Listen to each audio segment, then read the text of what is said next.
show. I don't usually do interviews like this because people like you can't be taken seriously. Marjorie Taylor Greene faced a challenging time with TV reporter Sarah Ferguson and late-night comedian Jimmy Kimmel. Taken aback by Sarah's incisive questions, the interview became a topic of much discussion. Let's dive into the details of what happened, but before we start, don't forget to subscribe. It was a moment of television gold that had viewers glued to their screens and talking for days. Marjorie Taylor Greene, the firebrand congresswoman known for her controversial statements and staunch support of Donald Trump, sat down for what was supposed to be a straightforward interview with Australian journalist Sarah Ferguson. Instead, it quickly devolved into a spectacle that provided ample fodder for late-night comedians and political commentators alike. Jimmy Kimmel, the beloved host of a popular late-night talk show, seized the opportunity to deliver a comedic roast that had audiences in stitches. Sarah, what the Australian people know that probably don't like your show very much, but they do understand the truth. What will Donald Trump's MAGA supporters do if he loses the election? Are we talking about Julian Assange? Well, Sarah, are you even a serious interviewer? Somehow, though, that little boy wasn't even the #1 most childish person in Congress today. That honor went to the Klan mom, Marjorie Taylor Greene. This narrative delves deep into the events of that interview, highlighting Greene's meltdown and Kimmel's subsequent comedic takedown, while also examining the broader implications of their behavior on public trust and democracy. Marjorie Taylor Greene began the interview with Sarah Ferguson in an uncharacteristically composed manner. At first, it seemed she was determined to present herself as knowledgeable and collected, a rare sight akin to finding a coherent thought in one of Donald Trump's famously meandering speeches. For a brief moment, it appeared that Greene might manage to navigate the interview without incident.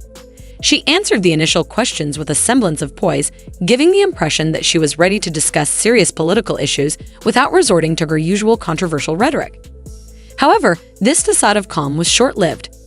The interview took a dramatic turn when Ferguson broached the subject of the 2020 election and the possibility of Donald Trump facing trial for his actions related to the January 6th Capitol insurrection. This was the proverbial match that lit the fuse. Greene's demeanor shifted almost instantaneously. Her attempt at composure quickly gave way to visible agitation. Her facial expressions became more animated, and it was clear she was struggling to maintain her composure. Ferguson, known for her incisive questioning, didn't hold back.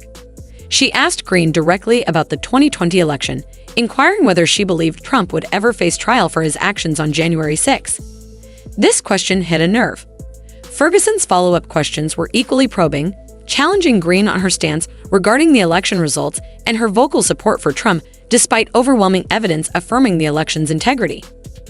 These straightforward questions struck at the core of Greene's political identity, which is built on unwavering loyalty to Trump and a refusal to acknowledge the legitimacy of the 2020 election.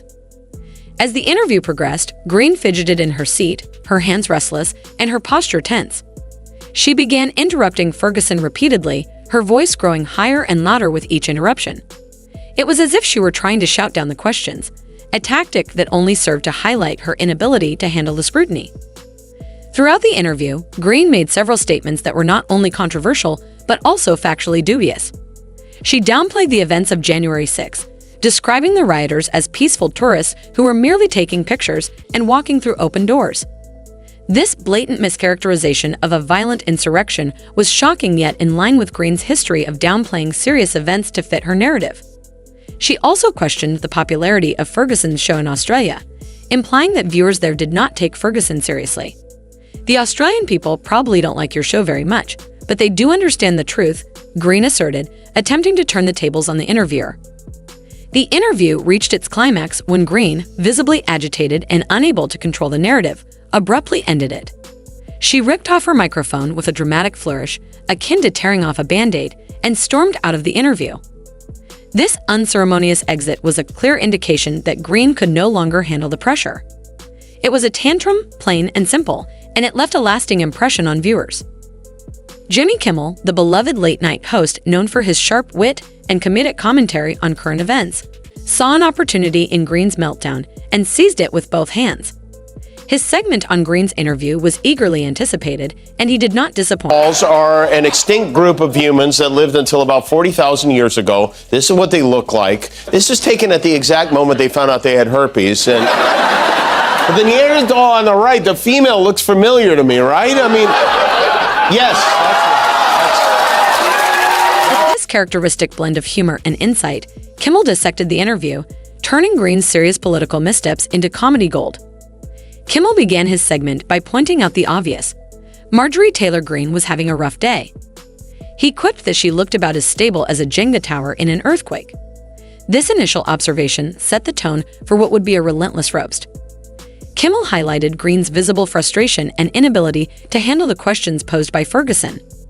It was clear he found the whole situation both amusing and indicative of deeper issues within Greene's political persona. As Kimmel delved deeper into the interview, he unleashed a series of jokes and zingers that had his audience laughing uproariously. He mocked Greene's red face, comparing it to Trump trying to read a book without pictures. This joke not only highlighted Greene's visible agitation, but also took a jab at Trump, whose aversion to reading is well documented. Kimmel's humor was sharp and effective, each joke landing perfectly and eliciting loud laughter from the audience. Kimmel is known for his use of props to enhance his comedic segments, and this time was no different. To mock Greene's downplaying of the January 6th events, he brought out a child's toy camera, pretending it was one of the cameras used by the peaceful tourists during the Capitol riot. He made exaggerated ooh and ah sounds, mimicking an excited tourist. This visual gag was both hilarious and poignant, driving home the absurdity of Greene's statements. Throughout his roast, Kimmel drew numerous comparisons between Greene and Trump, highlighting the eerie similarities in their behavior, particularly their propensity for throwing tantrums when faced with tough questions. "It's like watching a mini Trump in action," Kimmel quipped, noting that Greene's red face and incoherent rambling were reminiscent of Trump's own outbursts. He joked that Greene must have been taking lessons from Trump on how to throw a tantrum. The audience was thoroughly entertained by Kimmel's roast, their laughter and applause constant throughout the segment, a clear indication that Kimmel's humor was resonating. The crowd cheered louder than an MAGA rally on Free Hat Day, reveling in Kimmel's takedown of Greene. The atmosphere was electric, with each joke and prop eliciting louder and more enthusiastic reactions. Kimmel saved some of his best material for the end of the segment. He mocked Greene's attempt to question Ferguson's credibility, saying, "Are you even a serious interviewer? That's rich coming from someone who thinks Jewish space lasers are a thing." This reference to one of Greene's most infamous conspiracy theories had the audience howling with laughter. Kimmel's final jokes were scathing but effectively underscored the absurdity of Greene's behavior and statements. Kimmel's roast was more than just a series of jokes, it was a form of political satire that served a greater purpose. Political satire, at its best, helps people make sense of the nonsense in the political landscape. It provides a way to laugh at the absurdity while also highlighting serious issues. Kimmel's segment reminded viewers that sometimes the best way to deal with political craziness is to laugh at it. Kimmel's roast also brought attention to the broader issue of misinformation perpetuated by figures like Marjorie Taylor Greene and Donald Trump. Both have a history of making false statements and promoting conspiracy theories. Greene has claimed that mass shootings were staged and downplayed the severity of COVID-19, while Trump repeatedly lied about the 2020 election being stolen. These falsehoods have real-world consequences, eroding public trust and endangering public health. The lies and misinformation spread by Greene and Trump have a corrosive effect on public trust in democratic institutions. When leaders lie with impunity, it undermines the very foundation of democracy. Greene's and Trump's actions have sown division and fueled violence, as evidenced by the January 6th Capitol insurrection. Their behavior highlights the dangers of political leaders who prioritize personal gain over truth and integrity. Kimmel's segment served as a call to action for viewers. He emphasized the importance of demanding honesty and integrity from political leaders. Supporting figures like Greene and Trump means endorsing their falsehoods and the damage they cause. To protect the future of democracy, voters must reject leaders who thrive on misinformation and hold them accountable for their actions. As Kimmel wrapped up his takedown of Marjorie Taylor Greene's interview disaster, he left the audience with a final thought. "Remember, folks," he said with a smirk, "in the game of politics, it's better to be the comedian than the punchline." The crowd erupted in laughter and applause, a fitting end to a segment that was both entertaining and thought-provoking. Kimmel's roast of Greene wasn't just about getting laughs. It was about shining a light on the absurdity of the political landscape and encouraging viewers to think critically about their leaders. His humor was a powerful tool, turning Greene's meltdown into a moment of comedic brilliance while also underscoring the importance of truth and accountability in politics. In the end, Kimmel's segment was a reminder that political satire plays a crucial role in a healthy democracy. It helps us navigate the madness, find humor in the chaos, and hold our leaders to account. In a world where misinformation and falsehoods are all too common, that's something we can all laugh about and appreciate. Meanwhile, there's no shortage of irony and controversy within Trump's camp. From his rants about Biden and cancel culture to the bizarre antics of his MAGA supporters, it's a spectacle worth examining. Donald Trump, the ever-vocal critic of cancel culture, often lashes out about the left's tendency to silence dissenting voices. However, there's a fascinating irony here.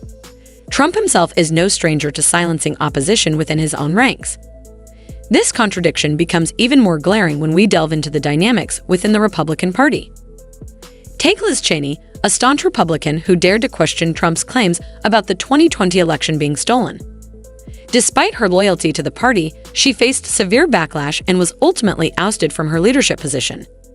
This situation highlights the inconsistency in Trump's stance on free speech and dissent, demonstrating that his critique of cancel culture doesn't always extend to his own actions. President Trump, who added, "Great, we should boycott fake news CNN. Dealing with them is a total waste of time."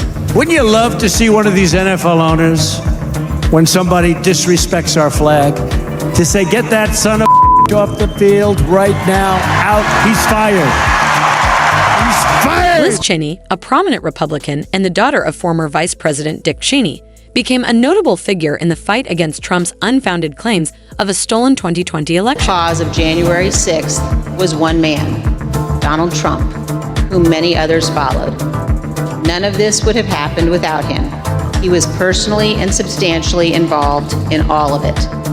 Exactly how did one man cause... Cheney publicly denounced Trump's allegations of election fraud, emphasizing the importance of upholding democratic principles and the rule of law. Her skepticism and public dissent led to her ousting from the House Republican Conference in 2021. The irony: it wasn't a woke mob that canceled her.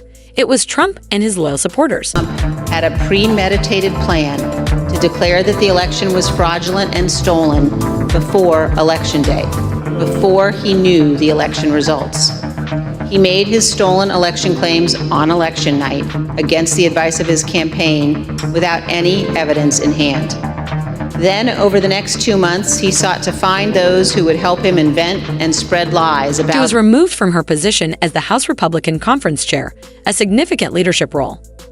Additionally, she faced primary challenges from Trump-endorsed candidates and ultimately lost her seat. Republican Conference had a voice vote. That means no recorded total, and has ousted Liz Cheney from her number 3 position within the conference. There will not know the vote totals here. It's something of one could say, an elegant way to avoid embarrassing either the leadership or Cheney with vote totals. She spoke to cameras briefly afterwards, remarks similar to what she said in front of the conference. And now we expect to see her continue on with what she has promised to do, which is try to lead the Republican Party away from Donald Trump. But she will be doing it from the outside, no longer a member of House leadership officially. Cheney's experience isn't unique. Adam Kinzinger faced similar backlash for speaking out against Trump, illustrating a pattern where dissent within the GOP is swiftly punished. This juxtaposition between Trump's public stance and his private actions highlights a critical aspect of his political strategy.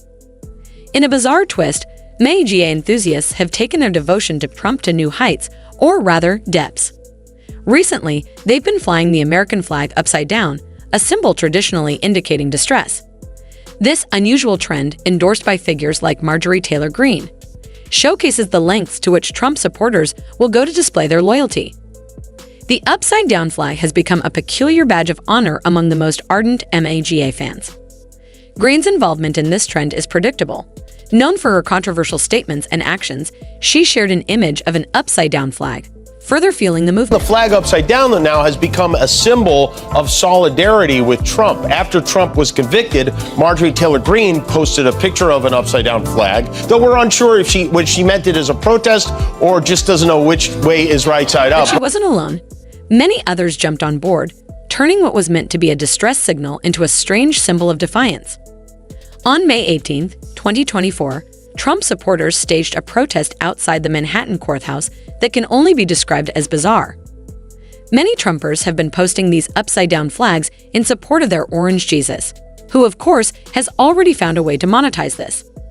They brought a U-Haul full of balloons shaped like male genitalia, featuring pictures of key figures in Trump's legal battles. This unusual spectacle turned the courthouse into a scene reminiscent of a chaotic children's party. It seems the MAGA crowd's creativity knows no bounds, even if their methods are more comical than impactful. The protest was intended to show support for Trump during his criminal trial, but the execution was so outlandish that it ended up being more of a spectacle than a serious demonstration. The sight of these balloons bobbing around, hitting the courthouse walls, made the entire scene look absurd. It raises the question, are these supporters trying to help Trump or just making a mockery of the situation? If you thought it couldn't get stranger, think again. Some MAGA supporters have taken to wearing diapers to Trump rallies, proudly displaying slogans like "Diapers over Dems." This odd protest echoes a satirical ad by the Lincoln Project and raises questions about the message they intend to send. Is it a parody or a genuine display of loyalty? Trump diapers, the elite adult incontinence product for owning libs on the go while you go. Trump diapers contain a comforting patent-pending fiber that's